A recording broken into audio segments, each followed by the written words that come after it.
You say crepi lupo. Hi, this is Charles Hoskinson broadcasting live from warm, sunny Colorado, and we're joined today by some special guests. Every now and then, we actually interview people in the community for community projects, and we are joined by Jorge and Vletic, and they run a lovely community-driven project called Drunken Dragon Games. And I saw some screenshots of it, and I kind of got a synopsis of it. I said, "Oh, this is incredibly awesome." It'd be a lot of fun to actually bring them on the show and have them talk a little bit about who they are, their backstory, and how they got involved in Cardano and the things that they're doing. As many of you know, we are going to be creating kind of a more advanced podcast. So over time, we're going to move beyond just a AMA, StreamYard, occasional interview model to something a bit more professionalized. And part of that is bringing people from the community on. So we're kind of beta testing things a bit. And so I really appreciate you two guys coming here and being here. And I hope we can all learn a lot about your project. I also want to introduce the community to my EA, JJ. So he's kind of like the Jamie of the podcast, and he's been working with me for a while, and we do some great work together. So every now and then we'll ask JJ to look something up or show something, and it's going to be a lot of fun. All right, so let me turn it over to Jorge and Vletic. Who are you guys? Where are you from? Let's talk about your story. Where'd you come from? Yeah, definitely. Well, first of all, Charles, it's an absolute honor to be here. I think we're really, really hyped to be here. We're really happy to be part of this community. So this is just huge. Lots of love. Well, I'm Bledik. I'm the creative director of Drunken Dragon Games. Um, at Drunken Dragon Games, our mission is to create the most epic fantasy universe to share and experience our love for fantasy. So right now we're creating an online game using Cardano NFTs and FTs. But really, our real objective is the creation of a fantasy universe. And we just think that blockchain is the perfect technology to accomplish this, to accomplish a whole new era of experiencing the creation of adventures. So we're all about adventures. We're all about community. And I mean, we have so much to talk about. Oh yeah, we And will. We'll get there. Let's start with you before we get to the fantasy universe. So, what's your backstory? yeah, Where do you come definitely. from? Well, uh, I'm originally from Mexico, and I've been living in the Netherlands for the last 5 years in Amsterdam. My background is software engineering, backend engineering. Actually, my specialty is functional programming with Scala. Uh, so love Haskell, of course. Uh, and it's actually this love for functional programming that took me to the Cardano community. Is I think I've been following blockchain technology for a long time. I think basically because probably the three things that have defined me through life has been a passion for technology, for fantasy, and for making. I've always wanted to make a great positive impact in the world. So uh, this took me to blockchain technology, the idea of decentralization. And of course, as soon as I knew about Cardano, it was like a match made in heaven because it's you guys had all of the scientists that are personal heroes for me, like Philip Wadler, and um, also like I think it's not just the blockchain technology, but what it's used for, and the fact that the whole objective of Cardano and IHK and all the organizations behind it is about the people. This for me, it felt I felt in love with with Cardano and with the mission that we're doing together. Um, so of course, actually, like even I was in the Plutus Fest in 2018, I believe, right? I still have my napkins with the formal specification of Plutus. And And I actually, know like, you have a lambda tattoo as well. yeah, I have a couple of tattoos in my body. Oh, that's that one. But in the chest here, I I really wanted to to get a lambda tattoo, and of course, Haskell's logo is like really beautiful, so I just had to go for it. I think once you retweeted a picture with me and Philip Butler, right? That story is actually a bit funny because it was in one Netherlands meetup for Cardano, and he presented, and then I approached him just to ask for actually to ask for a photo. That's how a fanboy I am, and um, and then as soon as I approach it, I think.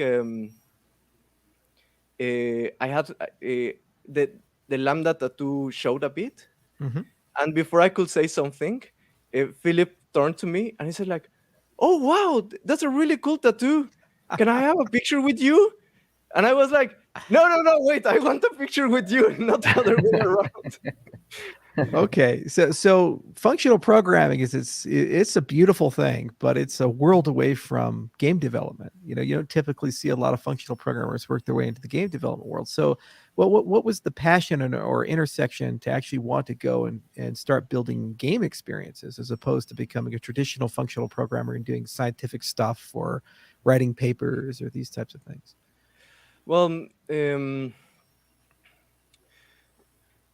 I think several things in my life like brought me to this point, because it's funny that you mentioned academia and stuff, because um, before coming to the Netherlands, I had a decision to make between pursuing like a software engineering career here in the Netherlands, or I wanted to actually go back to university and study mathematics.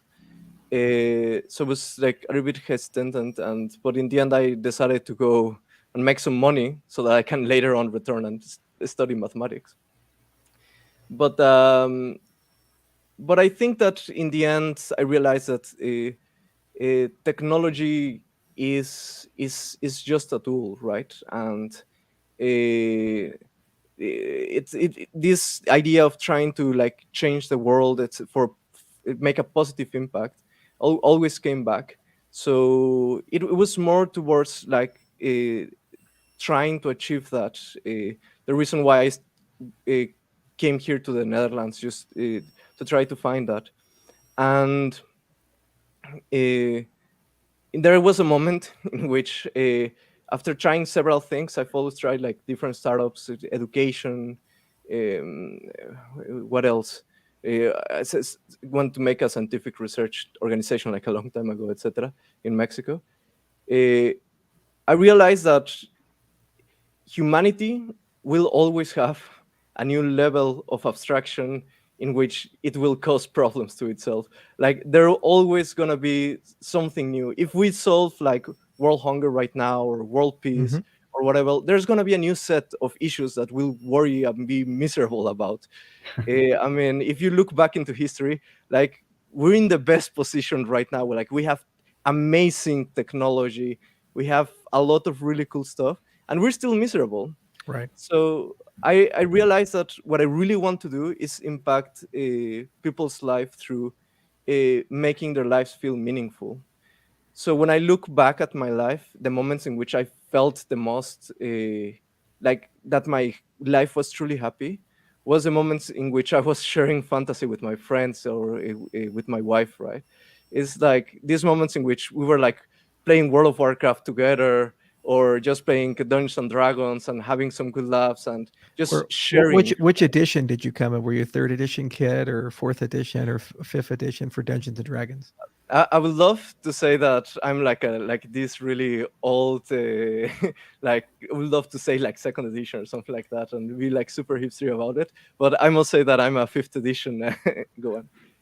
In Mexico, I didn't have like many persons to play with, but here I bought the books, and I didn't have a dungeon master, so I became a dungeon master myself, and Mhm. watching a lot of Critical Role, etc., like trying my own voices, etc., and was able to like muster one or two groups here, and yeah.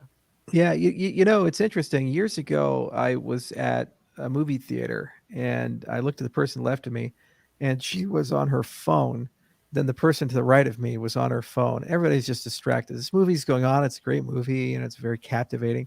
And no one's paying any attention to it. Mhm. But video games are one of the last mediums that we have, or fantasy games, where people actually go all in. And not only do they pay attention, it becomes a singular point of attention. They potentially spend too many hours in a fantasy world as opposed to not enough. So it's an incredibly forgiving medium to tell great experiences in. And we're starting a game division at Input Output, and our first foray is Crypto Bison. But there's certainly a large list of fantasy games that I've been wanting to build, and I've been buying the intellectual property for them to kind of prime the pump. But I want to bring Jorge into this. So Please. where are you from? What's your background, and how did you guys meet? Well, first of all, it's also a very big honor for me to be here. Thanks for the invitation. Well, I'm from Mexico, and my background is like full-on art. Like I study fine arts, and I'm like a big dork with everything that is about art, like illustration, literature, like comic books, animation, illustration, everything. So sculpting also. So when I was studying art, I started to realize that the maximum media was cinema, because it like a lot of different disciplines come together, like literature and painting and all this color theory and stuff. But like the next media was video games. That's why I started to go more of a video game creating Well, was the career. cinema, did you find yourself more on the director's side or the cinematography side, the storyboarding? What part of cinema was Like appealing to you? I was a student back there, so I didn't have like resources to make my own movies Right. that I wanted to do, but I could like draw storyboards and stuff like that. Like, but at the end of the career, I realized that video games was the best way to like the future, because at some point I don't remember the philosopher that said this, but art approaches the mind through the language of the dreams. Like we dream, and then like people are very um, they found themselves very moved by dreams. So movies are kind of like dreams, right? Because they last like a dream, and they are like surreal, and then but it's very contemplative, the cinema. Right. but but games are like the next step. It's like a movie that you can like interact with, right? So that's why I like, for me it was obvious that video games was the next big thing, like to move people's hearts, right? So so did you have any favorite directors when you were studying film? Oh, well, a lot. This director I love, but it's a very common one. It's not like this Lars von Trier or something like that. It's Mhm. Robert Zemeckis. He directed Back to the Future and Forrest Gump. Which are actually two of my favorite movies. I love those movies. Like Forrest Gump is like my all-time favorite movie, because it's like it has action and drama and Right. And it just does a great job of just simply telling a story and making exactly. you really care for the protagonist. Yep. You know, it's a lot of games or movies, they try to create emotional stakes inside a narrative arc. And Yep. they run into this problem of, well, if they've done a poor job of creating those stakes, by the time you have an event happen, you're like, skip Yeah, I don't cutscene. care. I don't give a shit. You know, Yeah, let's get to the exactly. action. Um, you know, it's funny. John Carmack, they asked, he's got created Doom. Yeah, And they asked him, well, what about the plot of Doom? And he said, well, it's kind of like the plot of a porno. You know, it's there, but nobody really cares about it. You know, yeah, it's just some other priority that people are definitely moving towards. And exactly. And Doom yeah, is Doom, right? yeah, Doom is Doom, right? Although they tried to create a plot with Doom 3, and I guess they finally converged to kind of a healthy medium between frenetic action and a reasonable plot. Okay, so how did you two guys meet? Did you both grow up together in Mexico, or did you meet each other through the Cardano community, or what we happened? Charles, we haven't seen once in real life. So it was Cardano that brought us together in a sense, because the Drunken Dragon started by me creating the D&D pool. So we're also stake pool operators, and so that was like my weekend a project. And like a friend came and said like, hey, you have the technical skills and Cardano is really cool, why don't you do it? And I was like, yeah, that is true, like why I don't. So I did it, but then I thought, we need like an extra incentive, right? Like if something that we have to learn from this whole blockchain era is that incentives matter, and game theory matters, right? So I was like, okay, we I there's already a lot of popular pools. I gotta give like an extra. So then it came the idea of NFTs were starting to explode. So it's like, why don't I offer some collectibles on the side? And I already had like the idea of the game before, but couldn't made it. That's another story. Uh, so I drew the first pixel tiles, which were the first like cards.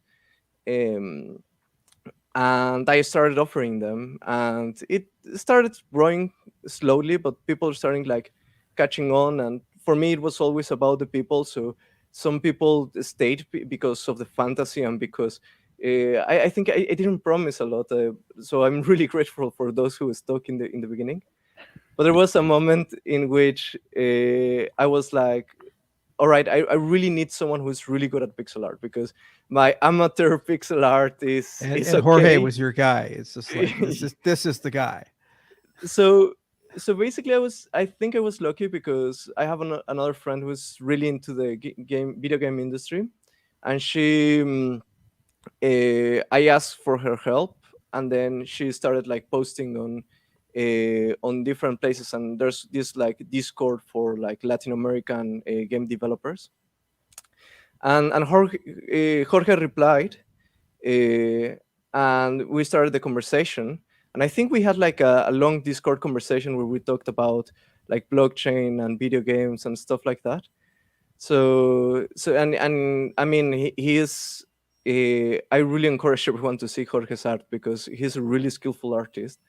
So I mean, Jorge can tell his side of the story in a moment, but I think like it was like a really good match, because well, Jorge also is creating a game. He can tell about it. He can tell about it, but um, I loved his art. I loved what he was creating for his own game.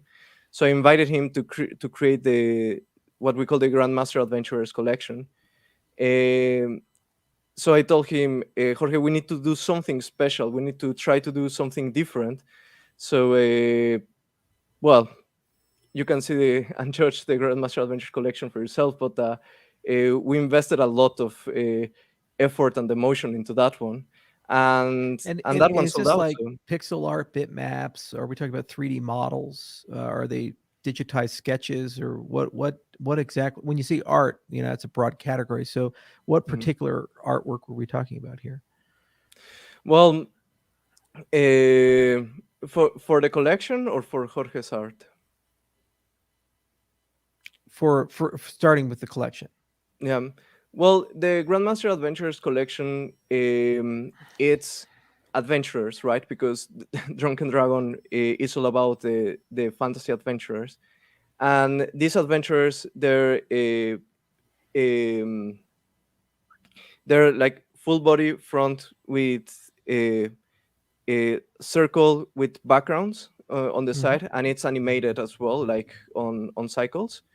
But I think the way in which we wanted to make it special, it was by making it feel like there's a world in like a whole fantasy world in the back, which is what we want to create. So we invested a lot into giving a lot of character to the classes, because the collection is more like Dungeons and Dragons like, or Right. like MMORPG like. So there's like 10 different classes like fighter, guardian, cleric, druid, and they have variations of weapons and armors, and their backgrounds are animated within like different, like the paladin is in like in a holy city with like rose petals falling, and the druid is like in a jungle. So uh, So, well, so yeah. yeah, so Corey, take me through the creative process, start to finish, when you create one of these, because there's obviously you guys have to tell a backstory, and we'll get into the elements of good storytelling. But just from the art itself, like, do you start with a notepad and a pen, or do you just start with a computer and an iPad or something? How do you actually go about this? Well, it's pretty easy. It's all in Photoshop. Yeah, I just have like a tablet, a Wacom tablet. Hmm. So Bledick tells me what his crazy ideas are, and I sketch a little bit of a silhouette first and show it to him, and then he approves. We discuss what silhouette it reflects the best of the character of like. Or maybe a weapon or like have interesting features that will convey to the spectator.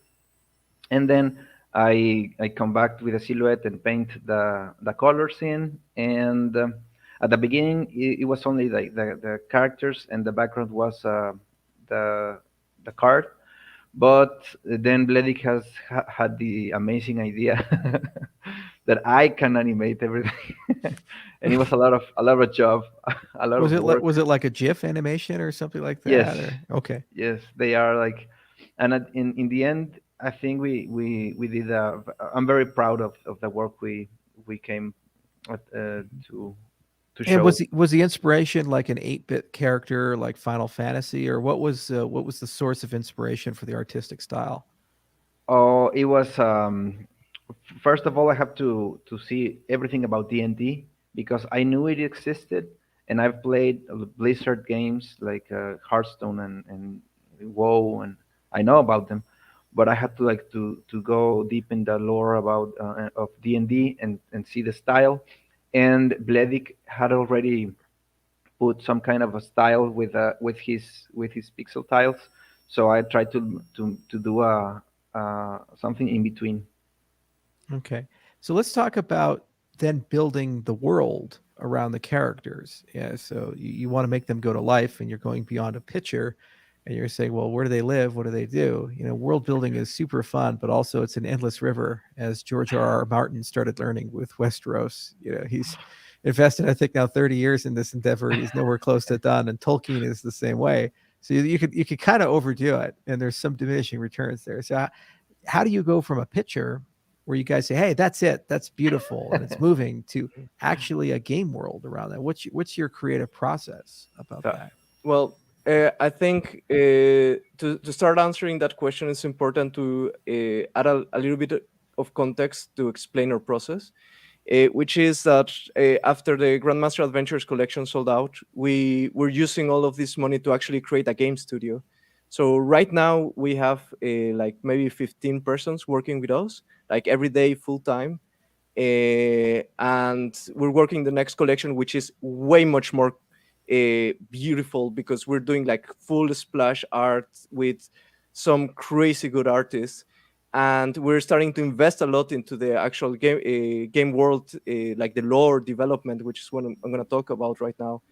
But what I want to say is that through these last 6 months, it's been a challenge of creating a company, creating a startup. Really. I mean, Hmm. I bet you, Charles, know this completely, like really good. At the beginning, a company is like, it's all about discovering the processes, right? So we're starting to build and discover the actual like pipeline of work. Like we started like really simple, also like with the help of Jorge, with all his experience in his previous experience. But for example, right now we're building for the next collection like some really complex splash art, like full-fledged splash art, League of Legends style. And this of course is a lot of work, and it's not just that, but I also wanted more because I just don't want it to be beautiful, but I want to have a world Right. behind that. So we're going through the challenge of like uh, building the world just enough so that we can like move forward. But basically, I've been building a lot of that lore together with several members of the team. And in these winter vacations, I just spent 1 week like in Miro.com, like developing the region that we're gonna play in first, called Fjolden. So And then you just, actually did this out on a Miro board. yeah, yeah, we have Okay. like we have several Miro boards, and one of the most important is the like the Series 2 collection. And in there we have like a pipe. Right now we have an art pipeline of maybe 14 steps, which is, it starts like really early on, like a concept. We already have like a general concept of the lore of Theolden. So that means like what is the general like feeling to it, what are the challenges, what are the civilizations, the languages, everything at a high level. You start at a very high level abstract, and then you try to move through the pipeline into very concrete. So the next steps are things like, for example, we always work with a lot of references. This is super important. So uh, the first the first stage is a character concept, right? So the character concept goes through like a proposal of the character based on the lore, right? Like, is this guy like from this civilization? What is his role in this civilization? This is all written down, and then based on that, we gather references, and then the concept artist starts proposing things. We always propose like several concepts from which we gather the things that we like, and we discuss the character and what is its role in the lore, and then we consolidate into a character. And this is just for the character design, because then goes the product development, which is the actual card, which is also like several steps we're constantly trying to refine, which then again, several steps of finding references, uh, figuring out the lore just for the context of the card. Hmm. Like, if, for example, if it's a blacksmith, we don't just want it to be a blacksmith. We want it to be a blacksmith in Fjolden, the world. What is his role with the rest of the community, with the other characters of the collection, etc. And there's like several also steps in the pipeline which are like artistic technical, which Jorge can maybe say more about it. But then it becomes uh, all about, like, for example, there's one step which is only for composition, like artistic composition in the card, and so on and so forth. Do you want to like complement that, Jorge? Well, actually, what I wanted to mention that this is my part is pretty standard things like about quality in an image, but I think that the thing that makes us different from other projects, and is one thing that Bledic, what I admire about Bledic a lot, is the first thing he did when we sold out the Grandmaster Adventurers. He went to the community, which is amazing, by the way, and pull out like the best, the most invested guys there, like the most interested in building the world, and he gave them like access to the project and let them like participate very nicely in the not only in the community, like community managing and stuff, but in the story. And the world building was amazing because in just 1 week, the a lot of ideas converged And in Fielden. and how did you do that? You just invited him to the Miro board, or did you guys have a Discord, or what was how you aggregated the community like? What was that experience like? And how many Well, people? we have a Discord which recently reached 5,000 members, and we do everything in through Discord. So of course the Discord is like the perfect place for the community. Like, we try to add a lot of information there, and like the community itself, they started like doing things like Torch Gang and And, like and different and is this an subcultures. open access or invitation only? No, this is open access. This is Okay. like Well, I tell you, the if you have a link, I can post it right now for you guys. Oh, definitely, would Yeah. love to. But Um, while you're looking for that, keep telling me about the Discord and the community building. Definitely. Um, so okay, invite people to Drunken Dragon games. General word. Sorry, I'm that kind of a person that cannot do two things at a time. But I have it right here. So Yeah, private chat. yeah. Just There you post it go. in the chats. Yeah. So Let's see. also the Twitter is well the web page. Everything, all links are at the web page, which is drunkendragon.games. So it's easy to remember. So um,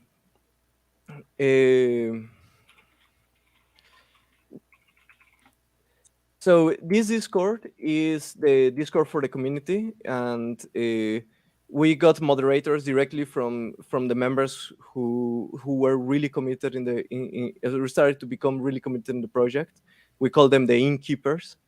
Uh, and when we started like building the actual company, so the actual game studio, it was a really early decision that the communication, so instead of using Slack or something else, the idea was to use the same Discord that is for the community, but for the development in a private in private channels.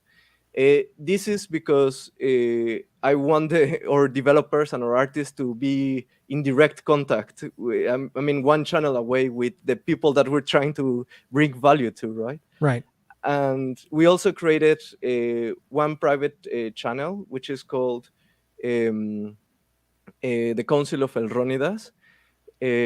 And in this one, we invite everyone who reaches a certain level in Discord. So in Discord right now that we have a bot which gives you like XP like in a game, but the more So, you so type, you the you more XP. gamified your own Discord, and all the Yeah, mechanics of community management are actually a video game unto yeah, of course. themselves. And and, Okay. and we didn't do it, like the community did it, like because we invited the innkeepers which were directly from the community, and they started bringing all of this idea, and a lot of members of the community started bringing this idea, and we implement them, like we hear them. Every We have a monthly developer updates, just like IHK. Right. And in there we always start by saying the mission of the company, but also by saying our three core values we have a commitment for quality, transparency, and community involvement. And we are working also on exploring ideas on how to increase that, and we actually have a lot of ideas around this, but uh, Okay. it, So but let's yeah, move into the meat and potatoes, the big thing. So this the love it. Drunken Dragons games. So let's move from NFTs to something where I actually can do something with it, play with it, interact with the game world.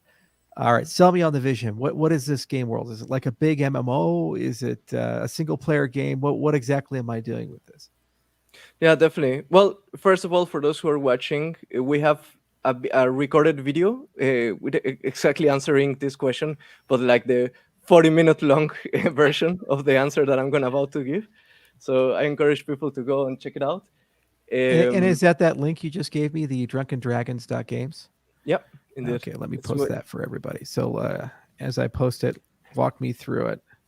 Well, fuck, let's actually give it a test drive. How about I share my screen? yeah, of course. All right, Would love to. okay, quit. All right, so here's what we're gonna do. We're gonna click share screen. Isn't the future great? I can just do all this crazy stuff. I love Yeah, the right. future. All right, here's everybody together. And let's bring up the link right here. I'll do the split screen for you guys. Nice. Boom. Okay, so I am on the Drunken Dragons Inn and Quest website. There's an alpha here and everything. So first, walk me through this website. What exactly am I doing? How exactly do I begin playing the game or doing something? Well, there's the Play Alpha button, which will take you to itch.io, where you can already download our current version of the game. Okay.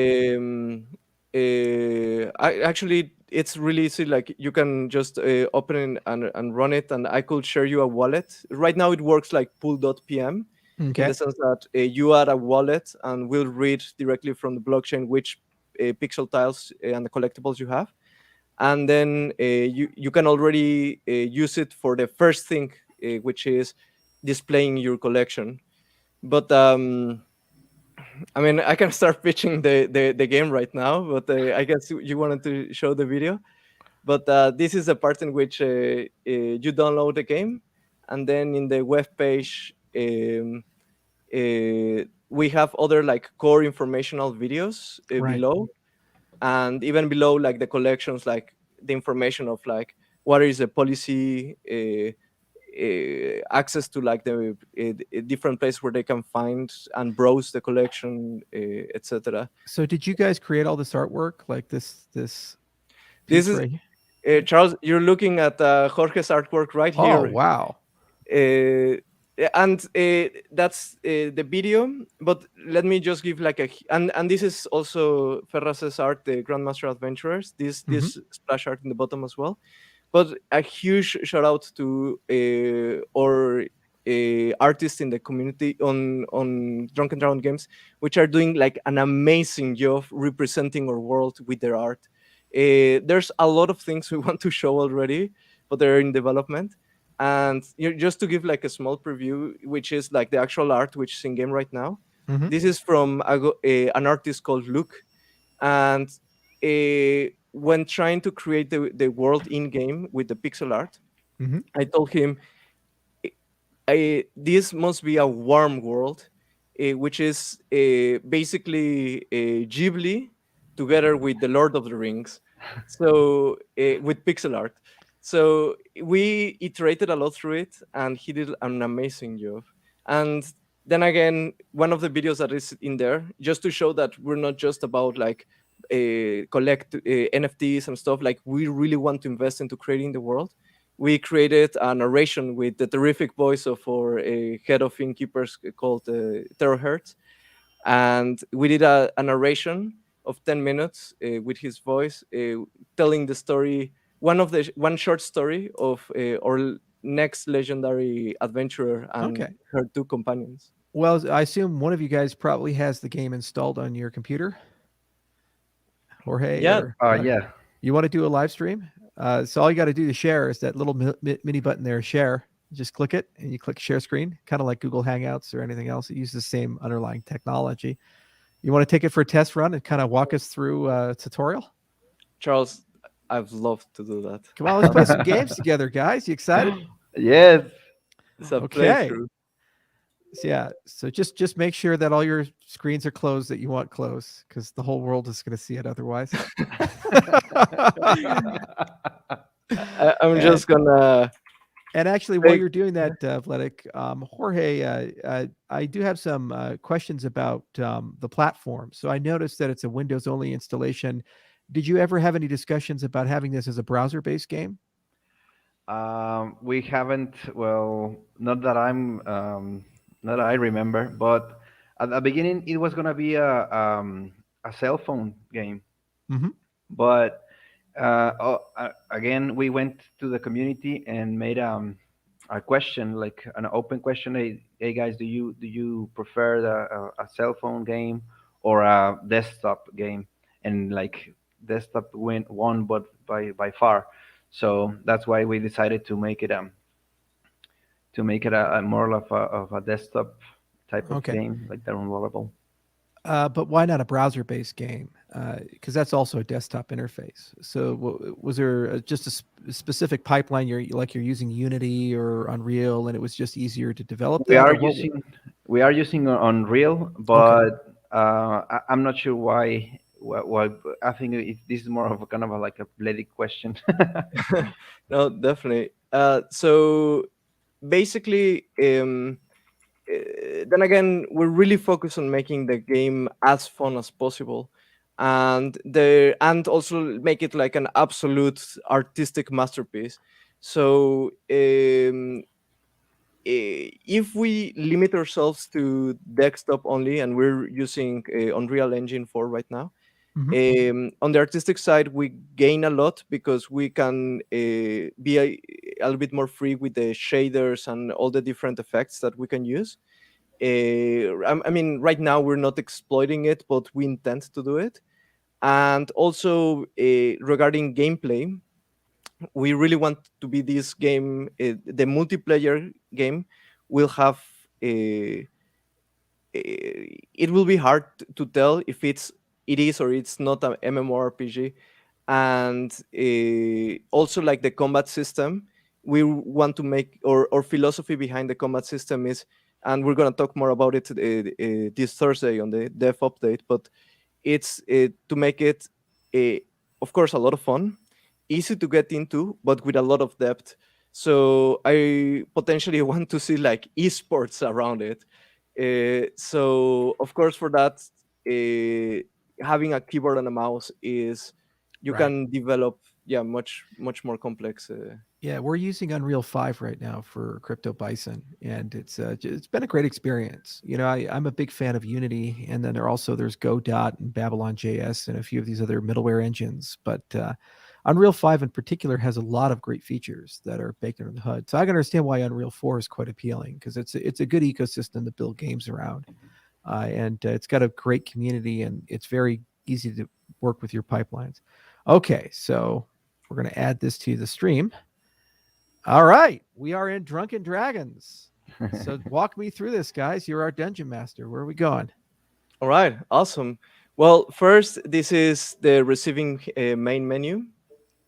You received with, by the way, I saw in the chat a question which was like, who's doing the music? The music is done by my friend who helped me find Ferras, actually. She is a music composer for video games and movie scores. She lives in USA, and she's really talented, so she did an amazing job here. But as I said, right now the experience is using put PM style, using like a receiving address in which you can log in with. It later on you will have to like authenticate a wallet, and we're also thinking about adding like a lightweight wallet in the game. Right. But well, that's for the future. Right now, the game will have two important modes: the collector's mode, also known as the Eternal Realms, and the adventure mode, which is called the Mortal Realms. The Mortal Realms is gonna have like all the depth gameplay, complex economy, cities, exploring the world, quests, and a lot of things that we have planned. But so that we can grow into that, and because in the end we're still a game which is using NFTs, we created first the collector's mode. The collector's mode works for two reasons. One, so that you can actually start enjoying your collection. So these are the pixel tiles that we created. They're like different adventurers and also furniture. You'll have also Is there the is there Grandmaster an menu. in-game currency to purchase all these things, or is it ADA, or how does that work? Right now is ADA Okay. only, and this brings me actually to the second reason why we created the collector's mode, which is to shield the gameplay from pay to win mechanics. So when one of the challenges that we're solving is figuring out how to not import real life economy into our game economy, basically because we want the game to be fun. And if you've played video games enough, you know that in MMORPGs right now the biggest issue is pay to win mechanics. Well, yeah, So I remember when I played EVE Online, I actually macro mined ice. So I wrote a bot using auto hotkey, and I had multiple accounts running at the same time, and it would actually automatically control my characters and send them out to the asteroid belt and mine ice and then come back. And I'd run it 24 hours a day, 7 days a week. It was a completely random process. And then the CCP released an update to start banning people who were macro mining. oh And no. so I had to introduce stochasticism inside the auto hotkey model. So it would sometimes randomly chat with people and then just like wait at the space dock. But it was this cat and mouse game that we played. But I got so good at it, I was able to run 4 accounts concurrently. And you have these things called Plex cards that were in the game. And if you got 250 million ISK, which was the in-game currency, you Yeah. could buy them and play for free. So I actually played the entire game for free, and every month I would make several Yeah. billion ISK on top of that. So I always had like the best ships. I was terrible at PvP, so I'd lose all my incredible shed. But I had unlimited money because I was kind of like cheating a bit. So I'm fully cognizant of gold farming and how far people go with those crazy in-game mechanics. Yeah, so exactly from players like you, Charles, we want to try to protect our game from. Right? We have to protect the game from Charles. But yeah, so basically right now you can build your a tavern diorama. You basically can display your collection, right? So we're going to we're using like this miniature metaphor is and yeah, basically right now you can display it, and of course we invested a lot into trying to make it feel like it's part of a graded world. Right. Tell the fantasy and the story behind adventurers. Like this is not just a tavern, but a fantasy tavern, right? Like So there's like training dummies. They're so using I yeah. assume these are bitmaps that you guys are rendering, or what is this under the hood, the artwork? Or are these vector graphics? Well, this yeah, they're vector graphics, so they're spreadsheets. Actually, we're using it 2D over 3D. Okay. So basically, we display 2D assets on a 3D world. Like if we were into the game engine, actually, right now we could Mhm. like see all of this like cardboard standing up. All right. And yeah, can you for the camera controls, can you zoom in? Oh, you can. Nice. Can you zoom out? How far can we zoom out? Okay. And can we leave the tavern? Can you walk me around the town? so not right now. Yeah, of course, it's one of the objectives. We're going. Then again, we're releasing versions really early, and right now since starting this month, we're actually releasing one new version with new things every week. So so one of the next things we're gonna be working on is like improving this experience, right? We really wanted to like throw things to the hands of people as soon as possible so that we can have like a constant feedback Right. loop, you know. All right. We So want you like have like an agile sprint, and every week or so you have something. So do they move like chess pieces, or are you eventually going to animate the movement? yeah, so we're basically embracing our limitations because animation takes an incredible amount of time and effort. Oh, but you got And Jorge. He's ready to go. yes, and I learned from the Grandmaster Adventurers not to ask Jorge to animate everything in the last moment. Uh, but so we were stuck with this, and basically because we want our world to be really rich and to have like many collections. All collections have limited amount of miniatures with adventurers which are limited to that collection. So in the end, we want to have like thousands of adventurers, and for people to be like, you know, like owning a Charizard from the first generation or something like that, like to have it like really special. That means that we will have to like make all of these animations for like thousands of Right. characters. So the way in which we embrace this limitation is by going for the miniature metaphor. And yeah, basically on our combat, you will see like the miniatures moving like if like if you were playing like a Warhammer or something Right. like this. But the whole world will be animated in the sense that we'll still make the like, for example, the combat feel impactful through like camera shakes and other effects, etc. Um, but yeah, actually, we already published this week like a preview of how we're starting to work in the combat. But the adventure is very early, Charles. You're very early into the adventure. Yeah. Well, it's so cool about this is that there's a statefulness. I can come back in 6 months to a year and have you guys back on and say, okay, where were we at and where are we now? And it's so cool when you build a community is you can rapidly evolve. Yeah, I could have, when I first created Cardano, never imagined that these are the kinds of things that would be running on our network.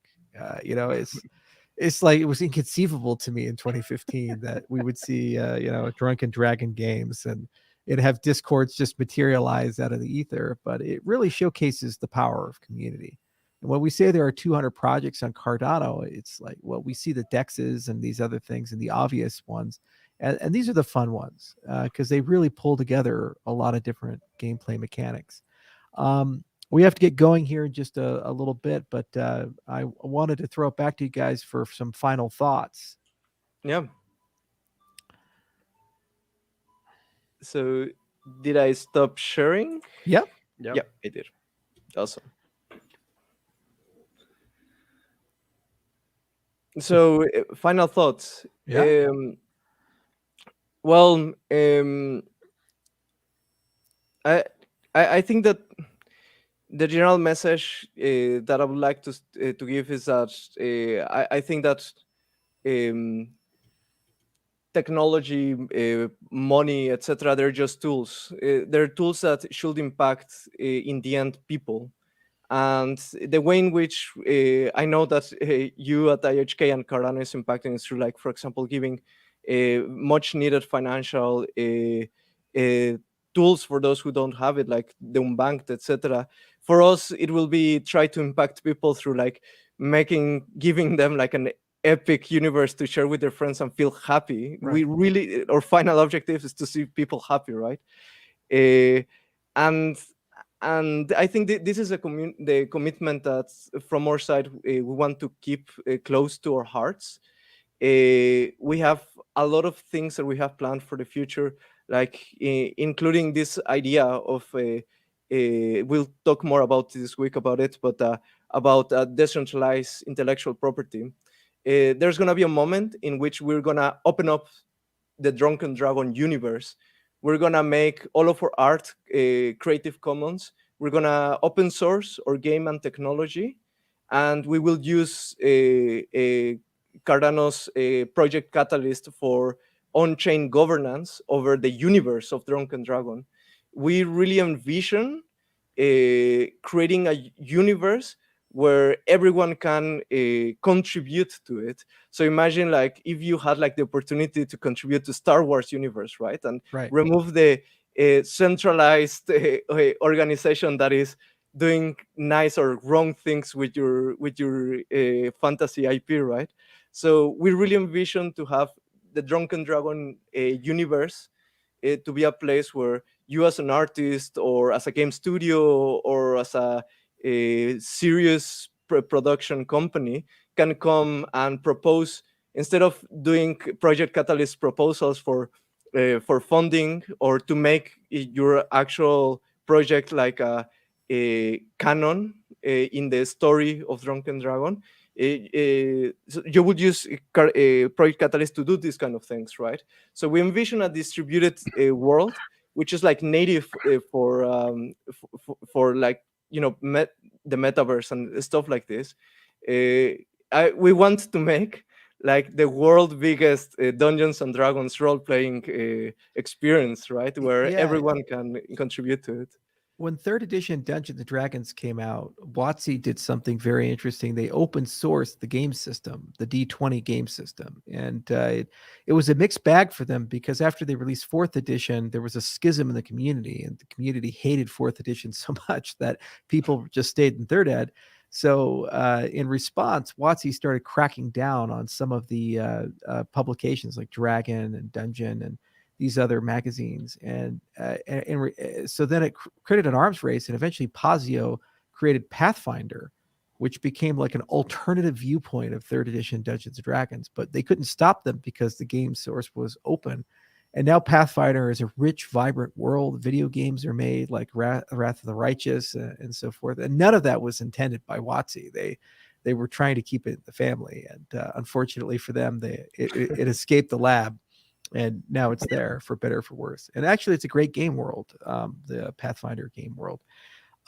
Decentralized IP is very interesting. And if you guys are willing, I'd love if you could write a white paper on it to be able to review it, because it's a topic we're quite interested in. It's overlaid with the purpose and utility of NFTs. We have lots of artists all the time who talk to us. Like last night, I was in a Twitter space with Sean Lennon, John Lennon's son, and we were talking about music and obviously, and a lot of things about monetization of artists, and how do they build different relationships with their people, and this idea that you kind of get the party started, and then you let fans monetize or create their own fan fiction, and that becomes canon.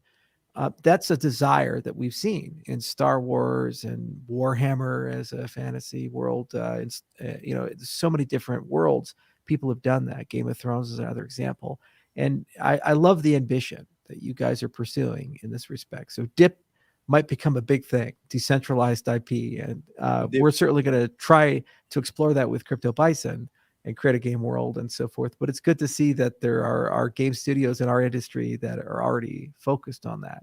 All right, Jorge, the final words are yours, my friend. Any closing thoughts? Oh, well, I just wanna to invite everybody that's watching this to the community in Discord. You will find that there's a lot of positive ideas and attitudes there, and you will contribute to build this project as well. And you will very soon feel you're part of something, like a family.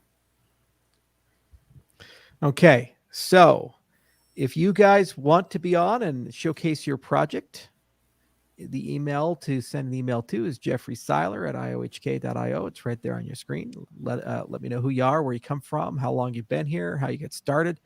At some point, we'll create like a website or a standard form you can fill out. But I want to get to know the whole community. It's so cool that some people I ran into at Plutus Fest a few years ago have now actually built a 15-person game studio, and they're creating an entire world. And I'd love to have you guys back on, in a little bit, and see how much progress you've made. And there's a wonderful Discord. There's a website. Highly recommend people join it and participate in it. And it's just a great experiment to see how we can innovate the entire game world. So thank you both so much for being here. I really appreciate you taking some time out of your busy schedule to be with us and kind of showcase your passion and who you are. And I'll see you guys soon, okay? Let's keep All creating right. epic things together. Cheers.